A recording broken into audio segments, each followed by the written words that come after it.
This is 8.1 Basic of Statistics, Basic of Hypothesis Testing, where this is question 6, where they're asking you to figure out is the type 1 and type 2 error correspond to the claim.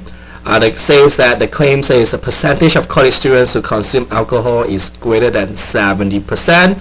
As you guys remember that in your notes, type 1 and type 2 error is given us is type 1 error says it's mistaking of rejecting the null hypothesis when it's actually true. Type 2 error says it's mistake of fail to reject the null hypothesis when it's actually false. Now this is how we're going to write your type 1 and type 2 error. However, you have to change your null hypothesis to the current claim statements that we have.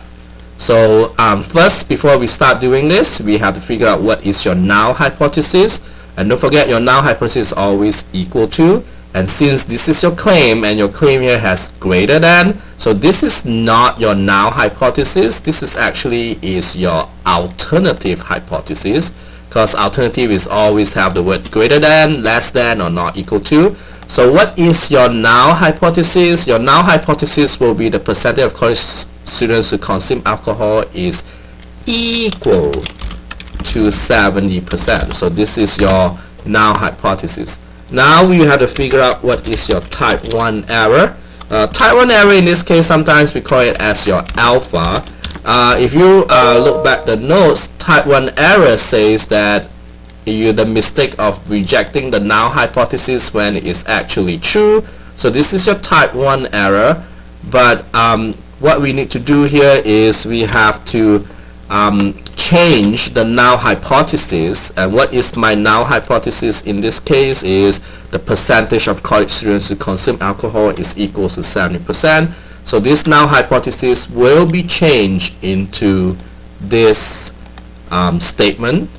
So in this case, it will be type 1 error in this case will be the mistake of rejecting the percentage of college students who consume alcohol is equal to 70% when it actually is true.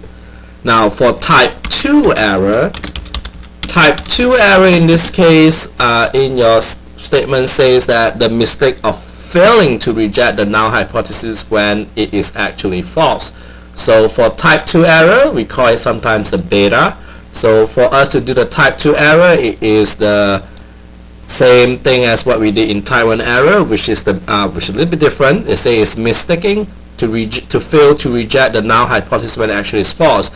Again, we have to change this null hypothesis to the current claim, which is the percent of college students who consume alcohol is equal to 70%. So what is your type 2 error in this case? Your type 2 error is mistake to fail to reject the percentage of college students who consume alcohol is equal to 70% when it actually is false.